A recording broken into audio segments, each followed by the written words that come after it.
ဇလိုင်းရဲ့အစားချန်နာယာရွာရဲ့ပွဲတော်အဖွင့်မှာတော့တကြီးသားဖြစ်သူဇကီဆိုတဲ့လူငယ်လေးတဦးကတူးရွာနဲ့ဝေးကွာနေတာစနစ်ကြော်တောင်ရှိခဲ့ပြီမို့နှုတ်ဆက်စကားပြောရင်ပိတ်ကားရုပ်ရှင်ပွဲတော်တစ်ခုကျင်းပနေကြပါတယ်။ပွဲစစ်ကနေမိုင်းမွန်ဆိုတဲ့အားမာလေးနဲ့အတူစူဒါရီဆိုတဲ့ကလေးမလေးကိုအိမ်တူပြန်ဖို့ဖခင်ကခွင့်ပြုပေးလိုက်ပါတယ်။မိုင်းမွန်တို့လမ်းတစ်ဝဲအရောက်မှာလူတစ်ယောက်လဲကျနေတာကိုတွေ့တဲ့အခါအနားသွားပြီးခေါ်ကြည့်လိုက်တော့လူတစုကမိုင်းမွန်တို့ကိုစော်ကားဖို့ရောက်လာကြပါတယ်။မိုင်းမွန်နဲ့စူဒါရီကရုံရင်းဆန်ကတ်တွေဖြစ်နေတဲ့အချိန်မှာဈေးတယ်ဝါတို့ကရောက်လာပြီးတော့တကြီးနဲ့တိုင်မယ်ဆိုလို့ထိုလူတွေလက်ကနေလွတ်ခဲ့ရပါတယ်။သူမတို့နှစ်ဦးကြောက်နဲ့ပြန်ခဲ့ကြရင်လန်တဝဲအရောက်မှာစူရာရီကရေတွင်းသားမှာပန်းလေးတွေပွင့်နေတာမြင်လို့သူမအမေတွေသွားခုပေးဖို့အနားကပ်သွားချိန်တစုံတစ်ခုကိုမြင်ရတာကြောင့်အော်တန်ကြီးတစ်ခုကြားလိုက်ရပါတယ်။ထိုချိန်မှာပဲမိုးတွေကတဲကြီးမဲကြီးနဲ့ရွာချလာလို့ပွဲကင်းတွေကလူတွေလည်းထားပြေးကုန်ကြရပြီးတော့မိုင်းမုံဘက်မှာလည်းစပီးလေးကိုအတင်းတုံးကကြောက်လက်နှကြပြေးထွက်လာတဲ့အချိန်စူရီပမာလဲလို့မေးပြီးတော့စူရီအမေဟာရာကမိုင်းမွန်ရဲ့နောက်ကနေအိမ်ထိလိုက်လာခဲ့ပါတယ်။မိုင်းမွန်ကတော့ဘာတွေမြင်ခဲ့တယ်မသိကြောက်လုံးလို့အော်ဟစ်ပြီးတော့ငိုးနေပါတယ်။စူရီရဲ့အမေကလည်းမရမကမေးနေပြီးတော့မိုင်းမွန်ကတော့ရန်လုံးတွေက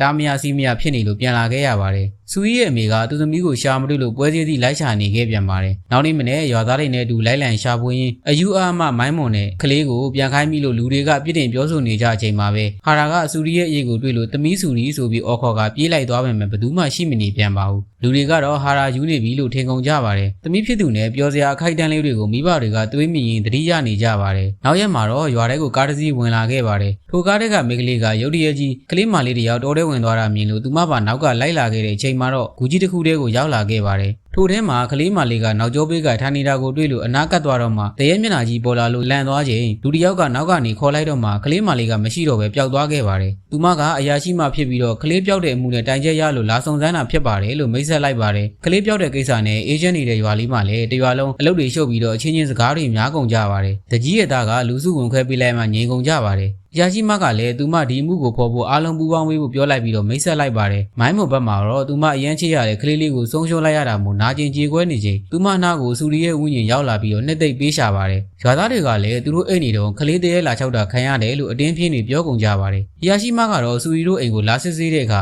အိမ်ရဲ့နေရာတိုင်းမှာကလေးတယောက်ရဲ့ပုံရိပ်တွေကိုဖြတ်ခနဲ့မြင်လိုက်ပြောက်လိုက်ဖြစ်နေချိန်မှာတကြီးသားကရောက်လာပြီးတော့စူရီကလိမ်မာတဲ့ကလေးဖြစ်ပါတယ်လို့ကြားဖြတ်ဝင်ပြောလိုက်ပါတယ်။ရာရှိမကလိုအပ်တဲ့အချက်လက်တွေမေးနေတော့မှဟာရိုကသူမရဲ့သမီးကမိုင်းမွန်နဲ့အနေများတာကြောင့်မိုင်းမွန်ကရေကန်နဲ့တွန်းချတာထင်တယ်လို့ပြောလိုက်ပါတယ်။ညဘက်မှာတော့ဟာရိုကရာဘာချစ်နေစဉ်မှာအတန်တွေကြားရပြီးတော့စူရီကနောက်ကျောပေးရက်နေတာကိုမြင်လိုက်ရတာကြောင့်စူရီဆိုပြီးအနားကပ်သွားချိန်မှာတရဲမျက်နှာကြီးပေါ်လာလို့လန့်သွားကစူရီကရှိမနေတော့ပဲသူမနောက်ကနေယောက်ျားဖြစ်သူကဖတ်ထားပြီးတော့ပုတ်တက်နေကဒါဟာတကယ်တော့နတ်ဆိုးရဲ့ပုံရိပ်အောင်မှသူမတီးသွားတော့မှယောက်ျားစစ်ကအနားရောက်လာပြီးတော့စိတ်အေးထားဖို့ပြောလိုက်ပါတယ်။မိုင်းမွန်စီကိုအရာရှိမနဲ့တူဇကီလန့်လာတာမြင်တော့မိုင်းမွန်ဟာရဲလုတ်ပြီးထွက်သွားပါတယ်။မေးချင်တာများနေတဲ့အရာရှိမကမိုင်းမွန်ရဲ့အိမ်ထဲအထိလိုက်ဝင်သွားတဲ့အခါအဝိပြူကြီးအုပ်ပြီးတော့ထိုင်နေတာကိုမြင်တော့မိုင်းမွန်ထင်နဲ့သွားဖွင့်လိုက်တဲ့အခါမှာတော့စူရီရဲ့တရဲမျက်နှာကြီးပေါ်လာလို့လန့်သွားခဲ့ရပါတယ်။မိုင်းမွန်ရဲ့အမေကမိုင်းမွန်ဟာစူရီကိုသူ့တက်ထက်တောင်ချစ်သေးတာစူရီကိုမွေးတော့ကဆိုမိုင်းမွန်ကအဆက်ဆက်အရာကူလုပ်ပေးခဲ့တာရွာသားတွေကစူရီဟာဆိုဗီယက်နဲ့ရတဲ့ကလေးမဟုတ်ဘူးဆိုပြီးတော့ထင်ကြီးပေးခဲ့ကြပြီးတော့စူရီယာရေတွင်းသားကနတ်ဆိုးရဲ့ကလေးလိုတောင်ပြလိုက်ပါသေးတယ်။စူရီယာမိုင်းမွန်နားမှာပဲရှိနေတတ်ပြီးတော့သူမကိုထင်ပြကတောထဲကရေကန်သားထိခေါ်လာခဲ့ပါတယ်။မိုင်းမွန်ကရေကန်တိုင်းမှာထိုင်ကုန်နေတာကိုစူရီရဲ့ဖေဆိုဗီယန်ကရောက်လာတဲ့အခါမိုင်းမွန်ကစူရီဆိုပြီးရေကန်ထဲကိုလက်ညှိုးထိုးပြလိုက်ချိန်မှာရိတ်စားမိသွားတဲ့ဆိုဗီယန်ကရေတွင်းနဲ့စီမီသူ့သမီးကိုရှာဖွေကြည့်တဲ့အခါတကယ်ပဲအလောင်းကိုရှာတွေ့ခဲ့ပါတယ်။သမီးဖြစ်သူရဲ့အလောင်းကိုပိုက်ကဆိုဗီယန်ရင်ခွဲနာကြရပါတယ်။ထိုချိန်မှာပဲအမေဖြစ်သူဟာရာကလည်းရောက်လာပြီးတော့ဝမ်းနဲစွာငိုကြွေးနေခြင်းအပေါ်မှာရွာသားတွေကပါစိတ်မကောင်းဖြစ်ကြရပါတယ်။ရာရှိမကိုလည်းခမရှာခြင်းတလောက်ရှာကျုပ်ကလေးကိုပြန်မရနိုင်တော့ဘူးလို့ဆိုဗီယန်ကဝမ်းနဲစွာငိုပြောနေခဲ့ပါတယ်။ရဲတွေကတော့လှုပ်ထိုးလုံးလီတန်းယူရင်းကိုရှာဖွေစစ်ဆေးနေကြပါတယ်။တစ်ဖက်မှာလည်းစူရီရဲ့အလောင်းကိုရေချိုးကမြေမြုပ်တကြိုကိုလုံနေကြပါတယ်။စူရီရဲ့နာရေးကိုတော့ရွာသားတွေကလိုက်ပံပို့ဆောင်ပေးခဲ့ကြပါတယ်။စူရီမြေမြုပ်ထားတဲ့မြေပုံနားမှာဟာရိုက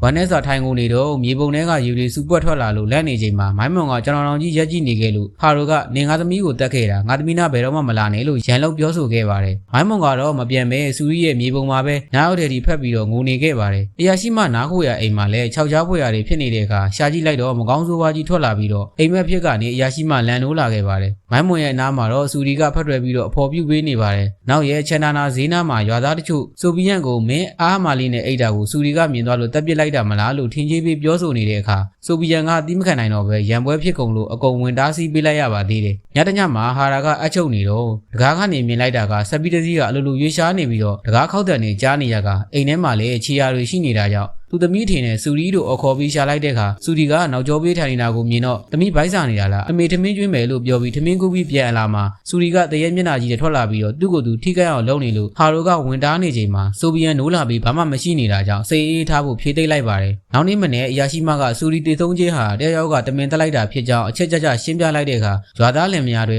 အဲ့ဒါမိုင်းမွန်တက်တာစူရီပြောက်တဲ့ညကမိုင်းမွန်နဲ့အတူရှိနေတာမြင်လိုက်တယ်လို့ထင်ကြေးပေးလိုက်ကြပြီးတော့မိုင်းမွန်ရဲ့အမေမွေးထားတဲ့မကောင်းဆိုးဝါးကိုပူဇော်လိုက်တာလို့ပြောနေကြပါတယ်တယောက်တစ်ပေါက်နဲ့ပြောနေကြရင်အရာရှိမကမိုင်းမွန်လည်းဖြစ်နိုင်တယ်လို့တခြားသူတွေလည်းပါဝင်နိုင်သေးတယ်လို့ထပ်မံကောက်ချက်ချလိုက်ပါတယ်ဒါနဲ့ရွာသားတွေအားလုံးကမိုင်းမွန်ကိုလာရောက်ဖမ်းဆီးလိုက်ကြပါတယ်မိုင်းမွန်လည်းကြောက်လို့နေစရာမရှိဖြစ်နေချိန်မှာယောက်ျားတစ်စုကသူမကိုအတင်းကျပ်လာဖမ်းဆီးသွားကြပါတယ်မိုင်းမွန်ကိုလူသက်တရခံမှာဆိုပြီးလှောင်ရင်းနဲ့ပိတ်လောင်ထားမှာဖြစ်လို့ရွာသားတွေကဆုံးမလို့ယူဆထားတဲ့မိုင်းမွန်အမေကရောက်လာပြီးတော့သူမသမီးကိုသူ့လက်နဲ့ပဲပိတ်လောင်ပေးမယ်ဘယ်သူမှမထိရဘူးလို့ဆိုကလောင်ပိတ်ထားပေးလိုက်ပါတယ်လူကြီးသားဇကီကိုလည်းမင်းကခေါင်းဆောင်ကောင်ဖြစ်မလာနိုင်ဘူးမင်းကအမှန်တရားကိုထိန်းသိမ်းဖို့ပြက်ကွက်ခဲ့တယ်လို့ပြောကရေနာနာနဲ့ထွက်သွားပါတယ်မိုင်းမွန်စီကိုသူမရဲ့အမေကထမင်းလာခွန်ကျွေရင်အားပေးစကားတွေပြောနေပါတယ်အပြင်မှာနေရင်လူယုံမာတွေရဲ့အန်ရကပိုဆိုးတာမို့ဒီမှာလုံခြုံပါတယ်လို့ပြောနေပါတယ်ထိုချိန်မှာပဲအမမွန်ဆိုတဲ့ခေါ်တန်ကိုမိုင်းမွန်ကကြားလိုက်ရတာကြောင့်စူရီဆိုပြီးမိုင်းမွန်ကပြန်ခေါ်လိုက်လို့သူမအမေကအံ့ဩသွားရပါတယ်ရဲတွေဘက်မှလည်းစုံစမ်းစစ်ဆေးနေပြီးတော့မိုင်းမွန်ကစကားမပြောနိုင်တာကြောင့်တရားခံအစ်စ်ကပုံကွယ်နေတယ်ဆိုတာသူတို့သိနေပါတယ်ရဲမိမကမိုင်းမွန်နာကိုဖြည်းဖြည်းချင်းချင်းကပ်လာပြီးတော့သူမစီကအမှန်တရားပြောမှကိုကြားကျင်နေခဲ့တာကြောင့်သူမကိုချော်မေးနေခဲ့ပါတယ်ညရောက်တော့ရုတ်တရက်လေတွေတိုက်လာပြီးတော့တကားတွေပွင့်လာလို့ဟာရာအိယာကနေထလာချိန်မှာကလေးငိုတန်ကိုကြားနေရပြီးတော့စူရီကိုမြင်လိုက်ရတာကြောင့်နောက်ကနေလိုက်သွားခဲ့ပါတယ်သူမကိုလမ်းကလူတဦးကမြင်လို့လှမ်းခေါ်တာတောင်မသိပဲစူရီနောက်ကိုပဲအာယုံကရှိနေတာမို့ထိုလူကလည်းဆိုဗီယက်စီကိုလာအကြောင်းကြားလိုက်ပါတယ်တစ်ဖက်ကဟာရာကလည်းစူရီနောက်ကိုလာရင်ရေတွင်းနာရောက်တော့စူရီရဲ့ဝိညာဉ်ဝင်ပူးခြင်းကိုခံလိုက်ရပြီးတော့လေပေါ်မြောက်ကရေတွင်းနဲ့ကြားတော်မဲ့အချိန်ဆိုဗီယန်တို့ရောက်လာကြပါတယ်မကောင်းဆိုးဝါးဝင်ပူးထားမှန်းသိတာကြောင့်အဖော်ပါလာတဲ့လူက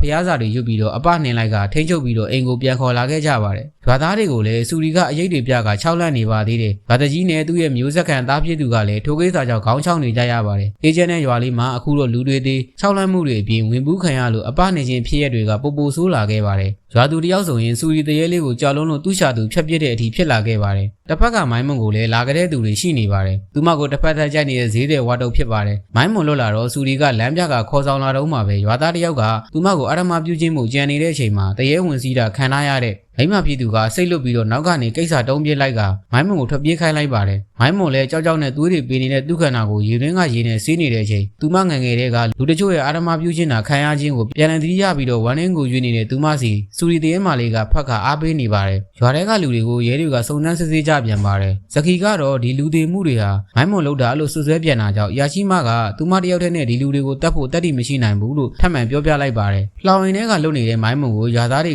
ကရှာဖွေကထပ်မံဖမ်းဆီးလိုက်ကြပြန်ပါတယ်မိမပြည်သူကတခြားသူတွေမသိသိချင်းတဲ့ကိစ္စကိုဖုံးကွယ်ဖို့ယောက်ျားပြည်သူကိုတက်လိုက်တဲ့တဲ့စူပီယန်ကဟာရာကိုပြောပြနေတော့ရွာသားတွေကမိုင်းမွန်ကိုပြန်မိသွားပြီလို့ရွာသားတချို့ကပြောပြခဲ့ပါတယ်မိုင်းမွန်ကိုရွာသားတွေကကျိမ်းမောင်းနေကြတဲ့အချိန်သူမရဲ့အမေရောက်လာပြီးကောက်ွယ်ပေးတာလည်းမရပဲရွာသားတွေကဂဲရီနဲ့ဝိုင်းပေါက်ကအပြစ်ပေးဖို့လုံနေကြချိန်ဇကီနဲ့အရာရှိမှရောက်လာပြီးတော့တားဆီးလိုက်ရပါတယ်တကြီးကတရားဥပဒေရှိတယ်အပြစ်ပေးလိမ့်မယ်ဆိုတာတော့မရဘဲနဲ့ရွာသားတွေကချက်ချင်းအပြစ်ပေးဖို့ပြောနေတဲ့အခါစူရီအမေနဲ့အဖေပါရောက်လာကြပါတယ်မိုင်းမွန်ကစူရီရဲ့အမေဟာရာကိုမြင်လိုက်တဲ့အချိန်မှာလက်ညှိုးထိုးလိုက်ပြီးတော့သူစူရီကိုတတ်တာဆိုပြီးတော့စကားပြန်ပြောတဲ့အချိန်မှာဟာရာကလည်းငါမတတ်ဘူးလို့ညင်းနေပေမဲ့နေရာတိုင်းမှာစူရီရဲ့အရေးတွေပဲမြင်နေရတာကြောင့်ကြောက်လန့်တဲ့ကြောင်အော်ပြေးပါတော့တယ်အယူတယောက်လိုဖြစ်နေတဲ့ဟာရာရဲ့နောက်ကိုစူပီယန်နဲ့လူရွာသားတွေလိုက်ပါလာကြပါတယ်ဟာရာစီမှာကြောင်ချောက်ကြားတွေဖြစ်နေပြီးတော့စူရီရဲ့ပုံရိပ်တွေပဲမြင်အောင်တွေကသူမတတ်တယ်ဆိုတာပေါ်လွင်တဲ့အထိကိုဖြစ်နေတော့သူမလည်းဝန်ခံလိုက်ရပါတယ်ငါသမီးကိုငါတတ်ခဲ့တယ်လို့ပြန်ပြောလိုက်ချိန်စူရီရဲ့ဝိညာဉ်ကမကျေနပ်စွာနဲ့ကြည်နေခဲ့ပါတယ်ထိုနေ့ညမှာသူမကရေတွင်းနားမှာရေခန့်ရင်ရေတွင်းထဲကရှိနေမိတာမကောင်းဆိုးဝါးကြီးကြောင့်လက်ပြီးတော့လဲသွားတဲ့အချိန်မှာ